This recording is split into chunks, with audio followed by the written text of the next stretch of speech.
बाराबंकी जिले के तहसील नवाबगंज थाना मसौली के अंतर्गत ग्राम टेरा सानी में कुछ दिनों से मिट्टी खनन बहुत तेजी से चल रहा है। मिट्टी से भर डंपरों के कहर से ग्रामवासियों का जीवन अस्त व्यस्त और परेशानी से गुजर रहा है। खननकर्ता मानक विहीन तरीके से खनन कर रहे हैं।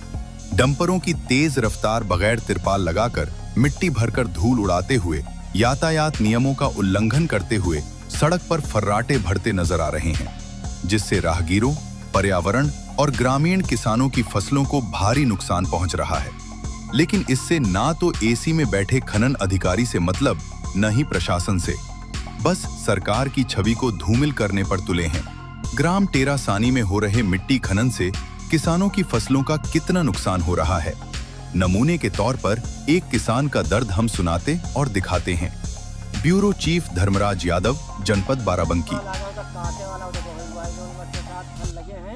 इससे पहले वो काटे वाले हो गए हैं। हम सुबह पार आवा था, हम इतने दुख हो जाता और हम रोवत नहीं, सब कर्म बिगड़ जाते हैं मेरे खेती में। हम इतना पैसा लगा, हम गरीब आदमी, 3-4 लड़की हैं, बताओ हम जहाँ परेशान हो परेशान है। अब तुम कमा धाय चले जो हमारी कहीं हम मट्टी पलीत हुई गई, हम यहाँ क्या करवा। अच्छा, जो मिट्टी लोड करके जो डंपर पास होते हैं, और तो उस पर तिरपाल को ढक नहीं, एकदम तुम तीनों रुको बंद कर रहे हैं। बल्बिया और तिरपाल से जो मिट्टी आती है वो धूल जो उड़ती है, तो आपका कहना है कि जो आपकी जो फसल है लौकी जो है पत्तियों पर चिपक जाती है धूल। हाँ, ये फल पर जब ये गर्म धूप उड़ के जात है, मर जाती। तो हम उनसे जब कल शिकायत किए हैं, तो कहें ये तापमान बहुत तेज चल रहा है, बहुत तगड़ी धूप है। देखो हम काफकार आदमी, हम कहें देखो हम काफकार आदमी ठेकेदार, हमका ना समझाओ, हम हो घाम में मरा था।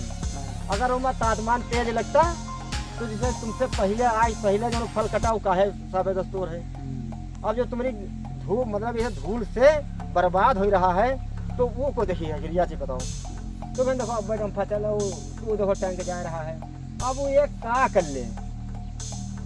बहुत तगड़ी धूल है, बहुत धूला भर धूल है। अरे हम कहा भिगवा देने, अब चल के दिखा देने, भसर भागत रहा है। हाँ वैसे ऐसी सहाय हो। अच्छा, यही रास्ता पास होते जो कीचड़ दिख रहा है। अब जब गाँव वाले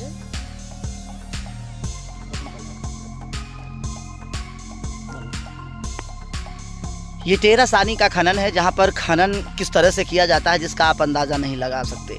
आसपास की जो भी किसानों की फसलें हैं, जैसे टमाटर है, ये लौकी है और तमाम प्रकार की जो चीज़ें हैं, पिपरमिंट जैसी फसल को नुकसान पहुंचाने वाली धूल जमा होकर के और किसानों की फसलों को नष्ट करने पर कगार पर है। ऐसे में देखा जाए तो खनन अधिकारियों की जो बात है वो उनको फाइल पास करके वो निकल जाएंगे।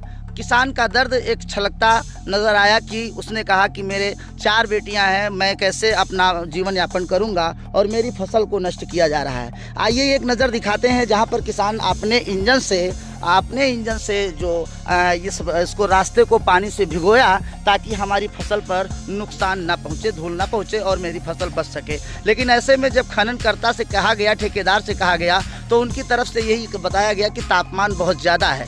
लेकिन ऐसे में जब धूल जमा हो जाती है पत्तियों पर तो उनकी फसल को नुकसान पहुंचता है और उनकी फसल बर्बाद हो जाती है। ये धूल, गर्म धूल जब जा कर के उन पेड़ों पर पड़ती है, उन पौधों पर पड़ती है, तो इसका असर वो मौत के कगार पर पहुंचा देता है और किसान की फसलों को नष्ट कर अपनी जेबें भरने में ठेकेदार लगे हुए हैं। अब बड़ी बात यह है कि एक तरफ तो योगी सरकार कहती है कि जो भी खनन माफिया होंगे या खनन करता होंगे उनको नियमता अनुसार जब चलाएंगे भी, वो खनन करेंगे भी तो नियमता अनुसार करेंगे, अन्यथा नहीं करेंगे। लेकिन यहाँ पर जो मानक विहीन तरीके से डंपरों का संचालन किया जाता है, मिट्टी खनन भर के ले जाते हैं, तो ऐसे में देखा जाए तो ना तो तिरपाल ना तो पानी की व्यवस्था। किसान खुद अपने खेतों पर इंजन बांध करके रास्ते में पानी छिड़काव करता है और वो अपना पैसा कमा करके, उनका कहना है कि वो तो चले जाएंगे साहब, लेकिन हम तो बर्बाद हो जाएंगे। ऐसे में कहीं ना कहीं सरकार को इस बात को सुनना चाहिए। अब देखना यह होगा कि खबर प्रकाशित होने के बाद प्रशासन